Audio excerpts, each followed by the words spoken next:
Assalamualaikum warahmatullahi wabarakatuh. Halo pemirsa setia Sultan TV dimanapun Anda berada. Kembali lagi bersama saya, Raud Lorida, dalam dialog Bincang hari ini. Pemirsa, Pesta Demokrasi Indonesia yang dilaksanakan pada tanggal 14 Februari 2024 kemarin telah usai kita lewati. Sama halnya dengan pesta demokrasi tahun-tahun sebelumnya, gejolak pasca pemilu ini masih bergulir panas di tengah masyarakat, baik dalam kehidupan langsung maupun dalam media sosial. Banyak isu-isu yang bertebaran diduga karena banyaknya kecurangan yang terjadi. Lalu, apakah hal itu dapat dibenarkan? Saat ini sudah hadir bersama kita melalui ruang virtual Zoom. Narasumber Bapak Adib Miftahul yang juga merupakan analis politik atau kebijakan publik. Assalamualaikum Bapak Adib. Waalaikumsalam warahmatullahi wabarakatuh, Mbak. Ya. Apa kabar Pak? Alhamdulillah sehat. Semoga sehat-sehat juga. Baik, Alhamdulillah Pak. Terima kasih loh Pak telah berkenan untuk hadir nih sebagai narasumber di Bincang hari ini pada hari ini ya Pak ya. Langsung saja nih Pak, sesuai dengan tema kita hari ini nih Pak, meneropong carut-marut pemilu 2024, kita akan berbincang lebih dalam lagi nih Pak, perihal pemilu yang sudah kita lewati. Setelah kita bersama-sama nih Pak berpartisipasi dalam pesta demokrasi kemarin, tentunya semua orang ini memiliki spekulasinya masing-masing. Nah, berdasarkan pandangan Bapak sendiri nih, bagaimana tanggapan Bapak terkait pemilu tahun 2024 ini, Pak? Ya, kalau bicara pemilu 2024 memang masih ada dinamika menurut saya. Dinamikanya itu nanti setelah real count diumumin, pleno KPU sampai seterusnya. Dan itu saya kira menggambarkan bahwa demokrasi kita itu sehat. Demokrasi kita itu berjalan dengan baik. Saya berusaha di tengah-tengah dalam arti kata meneropong pasca pemilu ya. Iya, betul. Kalau masalah politik tentunya pasti ramai karena memang dari pra pemilu, saat pemilu, pasca pemilu, karena memang ya namanya perebutan kekuasaan nggak mungkin kalau nggak ramai. Tetapi saya kira yang perlu digarisbawahi adalah bahwa ramai ini kan hanya di pusat, Hmm. di bawah sebenarnya sudah selesai gitu loh. Jadi saya malah mau menghimbau kepada para aktor politik, sudahlah. Ayo, kalau menurut saya secara garis besar pemilu ini sudah selesai. Pemilu ini berjalan dengan baik. Kalaupun ada kecurangan dan lain sebagainya, kita sudah punya wadahnya, kita sudah punya alurnya. Ya ada Bawaslu, ada Gakumdu, saya kira bisa diselesaikan dengan baik. Justru karena yang memantik ini menjadi dinamika yang luar biasa panas, dinamika perdebatan polemik sampai tidak berujung, karena memang ya saat ini kan posisi-posisi post-truth gitu. Ya. Jadi ini kan perang persepsi sebenarnya. Perang persepsi dan cenderung hanya asumsi gitu. Jadi yang terjadi adalah ya dinamika semakin panas. Tetapi yang bisa menjadi pemadam dari situasi ini menurut saya ya hanya para aktor politik, elit politik di atas begitu. Sebenarnya kalau contoh, kalau kita bicara misalnya hasil quick count misalnya, tidak ada sejarahnya quick count itu dengan real count itu berbeda jauh. Betul. Paling top itu paling 2%. Bahkan malah nggak nyampe 1% biasanya. Dari 2009 lah boleh dilihat. 2009, 2014, 2019, 2024. Jadi saya kira memang ini tanggung jawab kita bersama. Kalau bicara kecurangan pasti ada. Cuman kan tergantung nanti bisa dibuktikan atau tidak. Intinya adalah bahwa polarisasi di publik ini menurut saya tidak sehebat 2019, 2014 gitu ya. Karena menurut saya bahwa yang ngompor-ngompor ini sebenarnya kan elit. Iya. Rakyat sudah selesai. Justru malah kalau kita bicara dinamika banyak di luar rakyat banyak menginginkan misalnya satu putaran. Itu kita punya data. Kenapa sih dasarnya pengen satu putaran? Bukan masalah anggaran. Capek Pak, kita ribut di bawah polarisasi segala macam. Pilpres itu kan katanya hajatan bahagia gitu kan, pesta demokrasi. Tapi ternyata tidak. Tetapi kalau kita potret lagi sebenarnya, ini kan elit politik yang tidak berkesudahan, memantik apa namanya isu semakin panas. Itu yang bisa saya katakan yang pertama. Baik, baik, Pak. Jadi memang kalau semisal tadi pertanyaannya pandangan Bapak terhadap pemilu tentu kalau ada kecurangan ya pasti tentu ada kecurangan. Tapi justru saya tertarik dengan statement Bapak yang bilang bahwa sebenarnya ini adalah tokoh-tokoh politik nih yang lagi membesar-besarkannya ya, Pak ya. Tapi kalau semisal kita bisa lihat ya, Pak ya, sekarang di media sosial dan di yang lain-lain, ini masyarakat pun sama-sama panasnya, Pak. Jadi mereka nih entah mungkin dipantik juga nih sama pihak-pihak atasnya. Jadi masih ada nih indikasi kayak ini tuh curang nih, Pak ya. Nah, berkaitan dengan hal seperti itu nih Pak, sebenarnya masyarakat ini harus kayak gimana sih Pak menyikapinya? Iya, kalau kita melihat di media sosial kan tidak juga menggambarkan seluruh dinamika yang terjadi di akar rumput kan gitu. Yang pakai internet siapa sih? Nah, lagi-lagi bahwa mereka punya bahan untuk itu karena kan memang ada bahan bakunya. Siapa yang menciptakan bahan bakunya konten, bahan bakunya informasi? Ini kan ya elit politik kan gitu. Makanya saya kira ucapan yang paling keren itu dari Bang Mardhani Alisera begitu. Memang betul kalau kita quick count-nya apa namanya tidak unggul, memang bisa meruntuhkan semangat petugas kita yang masih di TPS, masih di kelurahan untuk pleno gitu kan.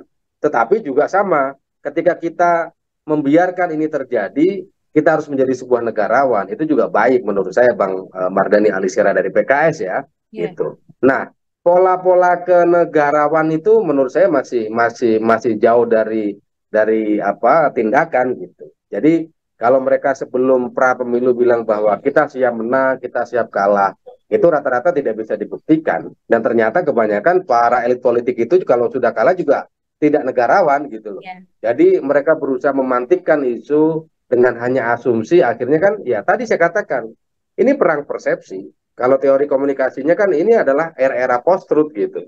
Jadi perang persepsi terus saja. Tetapi yakinlah boleh kita cek, akar rumput itu sudah slow. Mereka sudah menjalankan aktivitasnya sehari-hari gitu. Ini kan ribut kan orang yang punya akses ke media sosial kan gitu Betul, betul. kira-kira.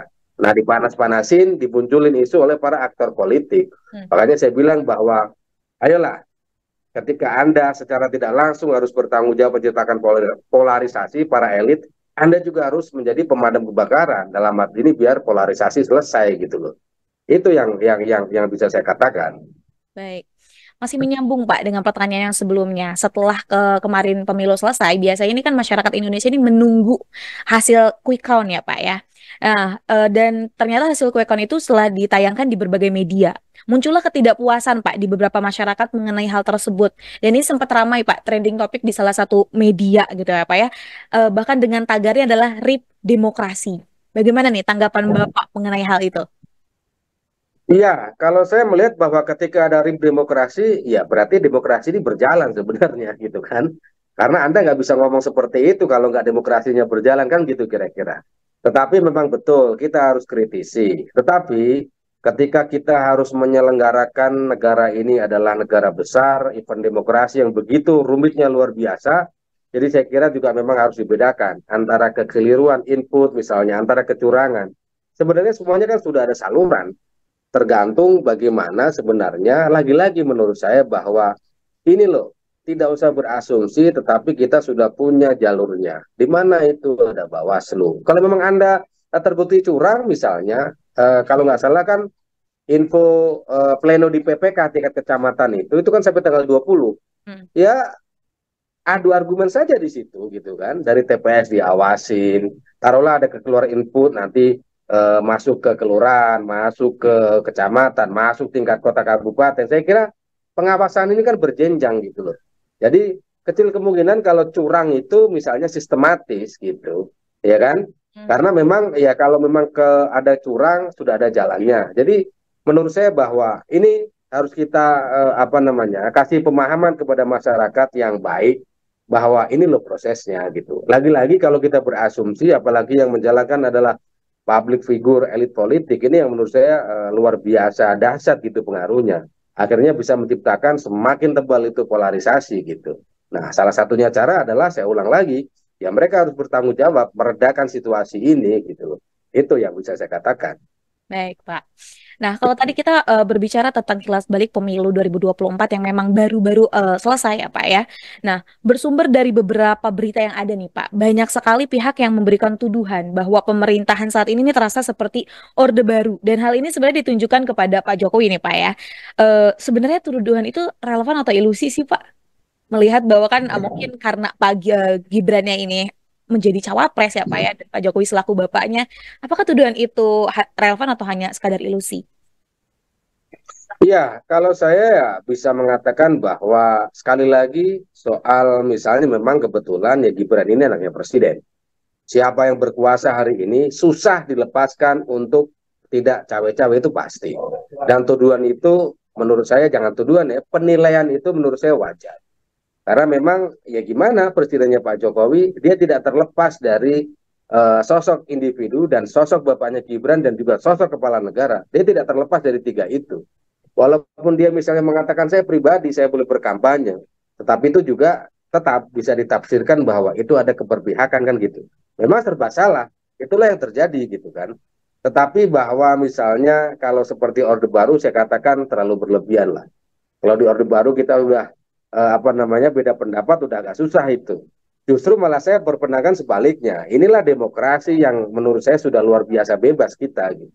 Anda bisa kritisin pemilu itu curang, Anda bisa kritisin ini segala macam. Tetapi lagi-lagi bahwa literasi ke publik ini harus baik, pemahaman politik ke publik ini harus baik gitu kan. Karena apa? Bahwa akar rumput inilah yang akhirnya bisa ditenangkan kalau memang elit politiknya baik. Rekrutmen politiknya baik menjadi sebuah demokrasi yang sehat juga gitu loh. Makanya saya kira bahwa memang anggapan soal mereka seperti Orde Baru saya kira terlalu jauh lah ya. Kita yang apa melihat bahwa sebenarnya kalau sekarang kan kita juga bisa teriak bebas ngapain aja soal pemilu gitu. Jadi memang sangat dilematis posisinya Pak Jokowi juga menurut saya. Tetapi juga ketika ada orang menilai bukan menuduh ya, ini seperti Orde Baru ada cawe-cawe kekuasaan juga pantas dan wajar gitu kan karena memang di berbagai kesempatan kalau kita lihat secara pesan politiknya jelas Pak Jokowi itu ya memang di balik 02 kan gitu. Makanya saya bilang saya setuju ketika pidato pertama ketika diumumkan Gibran menjadi cawapresnya, ketika Gibran bilang begini, tenang Pak Prabowo, saya sudah ada di sini. Itu sebenarnya Pak Jokowi yang ngomong kan gitu kira-kira. Tetapi kan kalau dalam hal perspektif politik, ya saya kira wajar. Mungkin Jokowi bertindak sebagai individu, tetapi ya lagi-lagi posisi dilematis dia antara individu dan figur dia seorang kepala negara yang tidak bisa terpisahkan. Sehingga yang terpenting adalah cawe-cawe itu melanggar hukum atau tidak menurut saya. Nah itulah bagian hukum nanti. Cawe-cawe dia adalah menggunakan fasilitas negara, menggunakan kekuasaan dia untuk membantu apa namanya 02 misalnya itu sebuah pelanggaran gitu kan. Tetapi selama tidak bisa dibuktikan, ya itulah yang terjadi kan gitu kira-kira. Itu Betul. yang bisa saya katakan.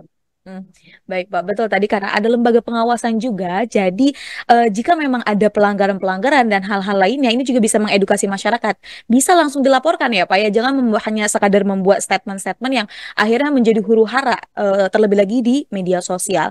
Kalau tadi kita bicara tentang pemerintahan Bapak Jokowi ini terkesan Orde Baru.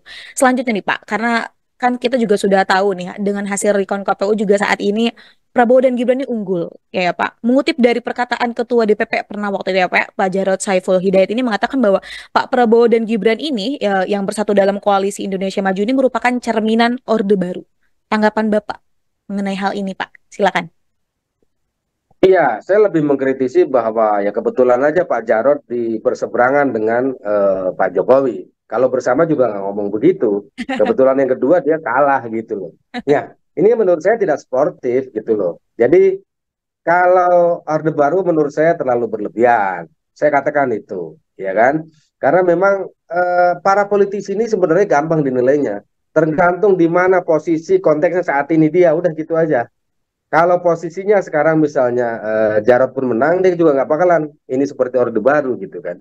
Makanya kan gini aja, kalau memang pemilu ini curang, ada cawe-cawe kekuasaan, menggunakan tangan kekuasaan untuk memihak salah satu tertentu, kita sudah ada salurannya kok. publik harus diedukasi seperti itu. Makanya nanti kan ada MK juga untuk hasil pemilu, ada Gakumdu, ada Bawaslu, ada polisi begitu. Tapi kalau publik kita giring misalnya hanya bernada asumsi bahwa pemilu ini curang, bahwa ini orde baru, tapi variabelnya hanya sekedar asumsi kan susah. Justru yang kasihan adalah publik gitu. Betul. Kita sebagai pengamat akademisi selalu meyakinkan kalau Anda bertarung, bertarung aja gitu loh. Yang sportif, segala macam, ajarkan kebaikan, literasi politik gitu kan. Biar orang ini tambah pinter politiknya gitu. Udah, rakyat ini kadang-kadang menjadi atas nama doang gitu kan. Tetapi giliran Anda perang, Anda bawa-bawa rakyat gitu loh. Itu yang juga menurut saya nggak wise juga kepada para aktor politik. Makanya jawaban saya adalah tergantung di mana posisi elit politik itu sekarang berada. Kalau posisinya di 02, dia akan bela habis-habisan hasil hari ini. Posisi seberangnya ya sama gitu kan. Karena memang ya mohon maaf antara Jokowi sama PDIP ini kan juga mesra ya, mereka dalam tanda kutip cerai itu ya ketika Prabowo Gibran ini aja kan gitu Ya, kira-kira. betul betul. Itu yang bisa saya sampaikan. Baik, Pak. Jadi kalau tadi Pak Adib ini menyatakan bahwa kalau misal dibilang Orde Baru kayaknya terlalu berlebihan ya, Pak ya. Nah, mungkin itu bisa diedukasi juga nih, Pak, ke masyarakat bahwa memang kalau semisal pemerintahan kita ini kembali menjadi Orde Baru memang seburuk apa sih, Pak? Iya, kenapa saya katakan berlebihan? Nah, sekarang kan era keterbukaan luar biasa. Makanya kalau dibilang pemilu curang itu udah agak susah, Mas. Nanti saya dikirain pengamat belain ke sebelah lagi kan. Enggak gitu loh. Karena bisa Anda bayangkan orang bisa mengakses apa namanya gadget mereka di TPS loh. Bisa mengawasi, bukan hanya petugas, bukan hanya saksi. Itu yang saya kadang-kadang tetap komplain saya adalah kepada para elit politik. Kalau sudah kalah, sudahlah kalah gitu. Kalau berada kecurangan, bawalah di tik itu bagaimana membuktikan sebuah kecurangan. Kan selesai, sederhana sebenarnya. Nah, responsibility kita kepada akar rumput adalah bagaimana biar edukasi politik ini, pertarungan itu biasa, pertarungan itu adalah adu gagasan untuk kemajuan negara, itu yang lebih penting menurut saya gitu. Baik. Makanya kalau ditanya soal Orde Baru menurut saya terlalu berlebihan karena apa? Kita bisa ngapain aja. Anda mau tuduh sekarang misalnya Jokowi curang lah, Jokowi ini nggak ada yang nangkep kok gitu. Gimana variabel begitu bisa dikatakan dengan Orde Baru? Kebetulan yang ngomong begitu yang kalah saja gitu kan. Kalau menang juga enggak kan gitu kira-kira. Makanya Oke. inti dari semua yang Mbak tanyakan sebenarnya saya lebih memilih ayolah menjadi negarawan yang baik. Siap kalah, siap menang. Tunjukkan kepada publik bahwa Anda harus menjadi aktor politik yang bisa ditiru oleh publik. Baik, baik. Percuma menciptakan sebuah polarisasi. Hanya apa yang kasihan adalah rakyat kecil. Rakyatnya sudah lupa sebenarnya. Yang masih berantem itu kan hanya orang yang menurut saya masih punya afiliasi kepentingan politik, walaupun akar rumput ya. Tapi kalau mohon maaf, petani mereka, ya sudah mereka paling ngobrol, mereka sudah ke sawah, nelayan sudah ke nelayan, mencari ikan gitu kira-kira. Selesai sebenarnya gitu loh. Betul. Nah, ketika ada yang manas-manasin segala macam, saya kira ini sudah nggak wise lagi, sudah tidak bijaksana. Makanya saya menghimbau, aktor politik, ayolah menjadi negarawan sesuai janji Anda di awal. Anda ini yang berebut kekuasaan, jangan lupa, jangan menggunakan atas nama rakyat terus untuk apa menjadi pemenuhan syahwat politik Anda. Ini yang menurut saya luar biasa berbahaya kalau dilakukan terus gitu, Mbak. Ya. Baik, Pak. Kalau berbicara politik, tadi memang akan ada menang dan kalah, dan dengan segala dramanya tentu kita mau tidak mau harus menghadapi itu ya, Pak ya. Perhelatan demokrasi ini tentu sudah banyak menguras energi. Tadi saya setuju dengan Bapak ya, entah itu energi, materi, dan hal-hal lainnya dari berbagai pihak. Namun bagaimana nih Pak, agar cara masyarakat tetap bisa turut aktif nih, mengawal hasil demokrasi ini? Yang Mbak tanyakan itu ketika lagi riak polemik begitu tinggi itu bentuk pola pengawasan. Makanya saya katakan kalau curang itu kalau secara sistematis agak susah ya, apalagi berjuta-juta suara begitu. Pasti ketemu menurut saya. Ya. Nah, itulah partisipasi publik yang harus kita hargai. Itulah demokrasi dibuka secara luas, secara terbuka gitu sebenarnya. Cuman dalam ranah misalnya pemilu legislatif ini yang masih agak berbahaya. Hmm. Money politik kan masih begitu kuat gitu kan. Jadi kelemahan demokrasi juga sama. Siapa yang punya bohir, punya duit, dia punya networking kekuasaan, ini juga sama Hmm. gitu. Bisa mengondisikan sebuah suara menjadi apa banyak gitu misalnya. Tetapi kader partai yang berkeringat kadang-kadang sekarang nggak terpilih Ya, karena ada money politik. betul. Makanya saya kira bahwa sebenarnya itulah yang harus menjadi tanggung jawab partai politik. Bagaimana rekrutmen politik mereka, bagaimana edukasi politik kepada publik, bagaimana afiliasi mereka kepada warga negara gitu. Ini yang harus kita tanyakan kepada mereka gitu. Ya, ya. Baik. Disuka atau tidak, demokrasi ini lemahnya adalah itu. Bagaimana dinasti politiknya tinggi, bagaimana money politiknya tinggi misalnya. Jangan harap orang terkenal sekalipun kalau nggak punya duit susah. Hanya beberapa orang saja yang bisa. Misalnya artis kayak Komeng gitu misalnya. Karena memang sudah punya investasi sosial dia. Nilai keterkenalan dia itu bagus gitu. Tapi kalau misalnya orang, misalnya kayak saya, taruhlah ya, kenal-kenal dikit gitu. Saya nggak punya duit, susah kita juga untuk bersaing. Apalagi sampai DPR RI, itu yang terjadi kan gitu. Nah inilah yang harus menjadi sebuah evaluasi menyeluruh partai politik, bagaimana sistem rekrutmen mereka, bagaimana menaikkan edukasi politik, pemahaman politik, pengetahuan politik kepada publik. Biar publik ini juga bukan hanya sekedar atas nama, hanya sebagai objek yang bisa dijadikan jualan oleh para politisi itu. Gitu. Baik, Pak. Singkat saja nih, Pak, terkait dengan kesimpulan atau closing statement lah dari Bapak mengenai tema yang kita bicarakan pada hari ini. Ya, saya kira memang ini sebuah jawaban. Pemilu berjalan dengan baik dan juga tidak baik. Ada sebuah ketidaksempurnaan yang harus dievaluasi. Misalnya salah input data, kecurangan, memang harus ditindak tegas. Karena kan sudah ada salurannya. Tetapi ketika sistem itu sudah diterapkan, saya kira ini menjadi tanggung jawab kita bersama. Aktor politik, lagi-lagi saya himbau misalnya, sudahlah, tenangin masa di bawah ini. Yang rame-rame ini sebenarnya kan cuma di media sosial, di dunia maya gitu. Di dunia sebenarnya enggak. Sudah selesai mereka sudah lupa. Paling hanya saling meledek dan itu menjadi sebuah bercandaan kan gitu. Makanya ini adalah tanggung jawab elit politik bahwa event ini hanya 5 tahunan. Tetapi dosa Anda itu menciptakan polarisasi di bawah harus juga dipikirkan. Yang terpenting adalah partai politik, bukan hanya menggunakan rakyat sebagai objek, tetapi juga Anda harus menciptakan sebuah pemahaman politik yang baik, edukasi politik yang baik. Biar memang gagasan inilah yang selalu menang dalam era demokrasi. Ketika ada pilpres itu yang menang gagasan gitu, bukan hanya gimmick dan lain sebagainya. Itu paling dari saya, Mbak. Baik, terima kasih Pak Adi sudah meluangkan waktunya nih untuk berbincang di bincang hari ini. Terima kasih Bapak Ya, atas waktunya. sama-sama. Ya. Sama-sama. Makasih. Baik, terima kasih Bapak. Pemirsa Setia Sultan TV dimanapun Anda berada, demikian perbincangan kita dengan Bapak Adib selaku analis politik dan juga kebijakan publik. Semoga apa yang tadi kita bahas nih dapat bermanfaat dan juga dapat mengedukasi masyarakat. Terima kasih telah bersama kami di Bincang hari ini. Saya, Rodlo Rida, dengan kru yang bertugas pada hari ini, mohon pamit undur diri. Terima kasih Bapak sebagai narasumber. Sampai jumpa. Wassalamualaikum warahmatullahi wabarakatuh. Waalaikumsalam.